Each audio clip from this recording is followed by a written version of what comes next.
शायद आवाज नहीं आ रही थी इसमें। अभी मैंने आवाज ऑन की है। चलिए, ये मैं बता देता हूं कि जिस परीक्षा का आपको इंतजार था उसकी विज्ञप्ति आ चुकी है। यानी आरपीएससी ने व्याख्याता स्कूल लेक्चरर की विज्ञप्ति जारी कर दी है और केवल विज्ञप्ति ही नहीं, विज्ञप्ति के साथ में नोटिफिकेशन यानी फॉर्म भरने की तारीख भी जारी कर दी है, सिलेबस भी जारी कर दिया है। पूरी चीजें यहाँ पे क्लासिफिकेशन भी, हॉरिजॉन्टल रिजर्वेशन का भी, उन्होंने कितने पद किसके हैं, सारा विवरण अपने पदों में दिया है। पूरा 10 पेज का ये नोटिफिकेशन आया है। तो आप सारे के सारे बच्चे, अगर मैं ये कहूं कि लग जाओ तैयारी में, तो ये गलत होगा, क्योंकि जो वाकई में तैयारी में लगे हुए हैं वो बच्चे काफी दिनों से, यानी पिछली भर्ती में जब रिजल्ट्स आए होंगे उसके बाद वो तैयारी में पिछले 6-8 महीने से लगे हुए होंगे। और अगर नहीं भी लगे हैं तो अब लग जाइए, क्योंकि अब शायद बहुत ज्यादा समय आपको नहीं मिलेगा। मार्च अप्रैल के आसपास मुझे लग रहा है ये 2025 में मई तक ये परीक्षा होने की संभावना पूरी है। उससे पहले भी हो सकती है, यानी बोर्ड की परीक्षाओं के बाद में ही होगी परीक्षा तो, और मार्च के बाद में अप्रैल मई जून में ही परीक्षा होगी। तो आप इस चीज को तय मानकर चले। 2202 पद हैं। कितने पद हैं? ये 2202 पद यहाँ पे दिए हुए हैं कुल मिलाकर के, और 24 भर्ती है कुल मिलाकर के। जो भर्तियों की संख्या है वो है 24 भर्तियों के 2202 पद यहाँ पे हैं। एक बार में पदों का विवरण अभी मैंने बता दिया था, आवाज नहीं आ रही थी, मैं अभी बता देता हूं। हिंदी में 350 पद हैं, सबसे ज्यादा पद हिंदी में ही है। इंग्लिश में 325 पद हैं, संस्कृत में 64, राजस्थानी में 7, पंजाबी में 11, उर्दू में 26, हिस्ट्री में 90, पॉलिटिकल साइंस में 225, ज्योग्राफी में 210, इकोनॉमिक्स में 35, सोशियोलॉजी में 16, होम साइंस में 16, केमिस्ट्री में 36 पद हैं, फिजिक्स में 147, मैथ्स में 153, बायोलॉजी में 67, कॉमर्स में 340। हिंदी के बाद में दूसरा स्थान कॉमर्स का ही है।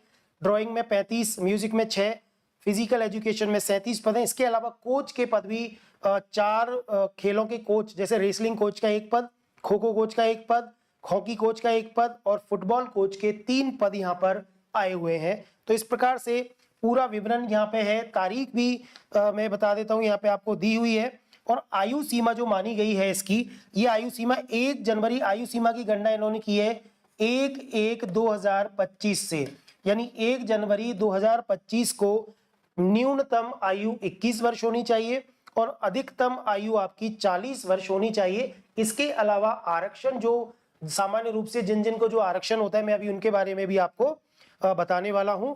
जैसे देखिए, यहाँ एसटी, एससी, ओबीसी, एसबीसी और ईडब्ल्यूएस का जो आरक्षण है वो 5 साल का दिया हुआ है। इसके अलावा ये पुरुषों के लिए था 5 साल का। 10 साल का रिजर्वेशन आरक्षण दिया हुआ है एससी, एसटी, ओबीसी, एसबीसी और ईडब्ल्यूएस फीमेल के लिए 10 साल का आरक्षण है। इसके अलावा अनारक्षित वर्ग की, यानी सामान्य वर्ग की जो महिलाएं, उनको पुरुषों की तरह ही 5 वर्ष का आरक्षण है, मतलब जो रिजर्वेशन वाले पुरुष हैं उनकी तरह। इसके अलावा यहाँ विधवा और परित्यक्ता महिलाओं को भी, उनके लिए आयु सीमा में कोई भी छूट नहीं है, वो कितनी भी उम्र तक ये परीक्षा दे सकती हैं। पे मैट्रिक आपको पता ही है, L12 यानी कि उनका ग्रेड पे 4800 का होता है। बहुत अच्छी सैलरी होती है। शुरू में 2 साल के लिए परिवीक्षा काल में फिक्स वेतन यहाँ पे मिलता है। और अगर मैं जानकारी दूं आपको, ये फॉर्म भरने की डेट की जानकारी जरूरी है। लास्ट डेट का आप इंतजार मत करना। 5 नवंबर 2024 से 4 दिसंबर 2024 के बीच में आपको पदों को भरना है। शुरू के 4-5 दिनों में ही आप इसका फॉर्म भर देना। फीस का विवरण भी यहाँ दिया हुआ है।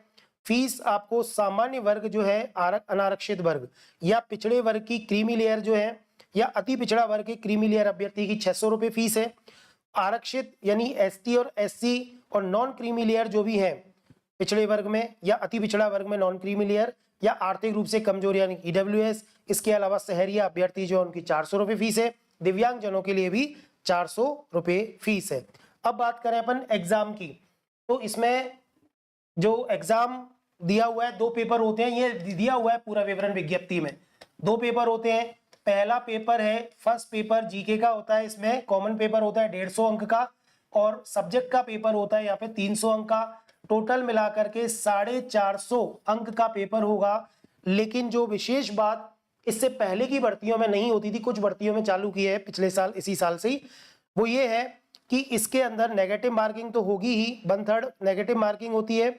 इसके अलावा यहाँ पे 40% का नियम है, जो कि बहुत ही टफ जॉब है, एक तरह से कठिन काम है। आपको अलग अलग यानी 40% आपको फर्स्ट पेपर में लाने हैं मिनिमम पास होने के लिए, और 40% आपको सेकंड पेपर सब्जेक्ट में लाने, मिला के नहीं, आपको 40% यहाँ लाने हैं, 40% यहाँ लाने हैं, यानी 15 का 40% हो गया, 60 अंक तो आपको यहाँ लाने हैं, 150 में से 60 और 300 में से 120 अंक आपको सेकंड पेपर में लाने ही लाने हैं।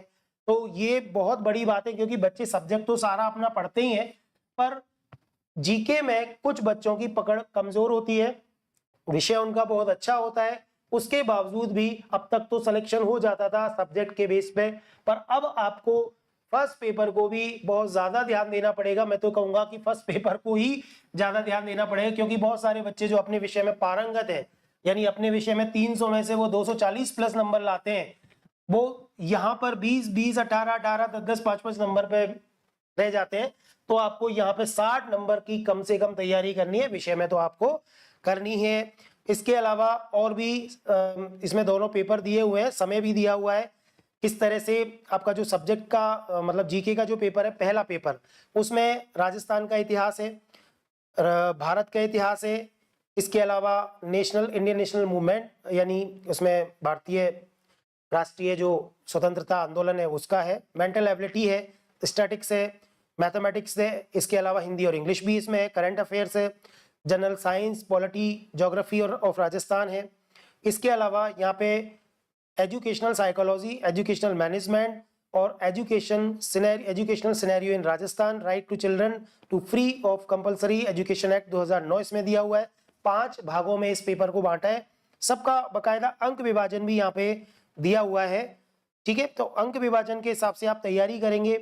विषय का पेपर भी 4 भागों में बांटा हुआ है, यानी इसमें secondary level, graduation level, post graduation level है 3। इसके अलावा चौथा जो पार्ट है पेडागोजी और टीचिंग लर्निंग मटेरियल के साथ साथ में कंप्यूटर और इंफॉर्मेशन टेक्नोलॉजी यहाँ पर आपको पेपर में आने वाली है।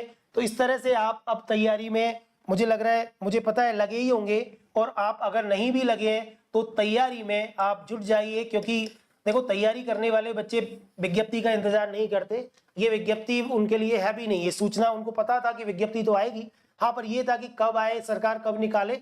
अब ये विज्ञप्ति आ चुकी है, अब ये विज्ञप्ति आ चुकी है, तो अब मेरे हिसाब से आपको तैयारी में लग जाना चाहिए। अब आपको इसमें तैयारी में लग जाना चाहिए। अभी तक का समय कोई बात नहीं, जैसा निकल गया। अब आपको बिल्कुल भी समय नहीं गंवाना है, आप अपने विषय के साथ साथ फर्स्ट पेपर की भी तैयारी, उम्दा तैयारी करें, ताकि आप कम से कम क्वालिफाई स्कोर प्राप्त कर सके। हालांकि मेरिट में आने के लिए तो अच्छी परसेंटेज यहाँ पर जाती है। तो हिंदी विषय से मैं बात करूंगा उन बच्चों की जो हिंदी विषय से यहाँ तैयारी कर रहे हैं। किस विषय से? हिंदी विषय से। हिंदी विषय में 350 यहाँ पे पद दिए हुए हैं, आपको एक पोस्ट के लिए तैयारी करनी है। जो भी हिंदी विषय की तैयारी कर रहे हैं वो अपने एक पद के लिए यहाँ पे तैयारी शुरू कर दें। तैयारी के लिए किस तरह की स्ट्रेटजी, अब तो स्ट्रेटजी का टाइम नहीं है, पढ़ने का टाइम है। आप अपनी किताबें उठा लो। एक बात मैं आपको जरूर कहना चाहूंगा कि जो किताबें आपने अब तक पढ़ी हैं या पिछली तैयारियों में आपने पढ़ी हैं या आप पढ़ने वाले हो, सिर्फ एक ही किताब, ज्यादा किताबों के चक्कर में मत रहना। समय ज्यादा नहीं मिलेगा, 6-7 महीने मिलेंगे। अब 6-7 महीने में 6 से 7 महीने में एक किताब को ठीक तरीके से, जो व्याकरण है, जो हिंदी साहित्य है और जो कुछ रचनाएं इसमें दी हुई हैं, पेडागोजी वगैरह दे रखी है और जीके का पेपर है, बहुत बड़ा सिलेबस है। लेकिन अगर आप स्मार्ट तैयारी करेंगे, सही तरीके से, सही दिशा के साथ तैयारी करेंगे, तो 6-7 महीने, अगर थोड़ा बहुत आपका स्कूलिंग बहुत अच्छी है, ग्रेजुएशन में ठीक ठाक तरीके से चीजें आपने पढ़ी हैं, तो 6-7 महीने में आप अपना सिलेक्शन ले सकते हैं। और हिंदी के विद्यार्थियों के लिए जो हिंदी से तैयारी कर रहे हैं, हम लोग समय, वैसे हिंदी की साहित्य की क्लास यहाँ पे चली रही है, 9 से 10 बजे तक रोज होती है रात को। और आप हिंदी विषय के जो विद्यार्थी हैं वो जुड़े रहें, ताकि हिंदी में जो भी अपडेट है, निःशुल्क क्लासेस यहाँ पे यूट्यूब प्लेटफॉर्म पे जो भी क्वेश्चन आंसर सीरीज या जो भी फॉर्मेट में चलेंगी, आपको अवगत करा दिया जाएगा। चलिए, थैंक यू। तैयारी में आप लग जाइए। आपने इतना सुना उसके लिए बहुत बहुत धन्यवाद। आपको ढेर सारी अग्रिम शुभकामनाएं कि आप तैयारी में लग जाए।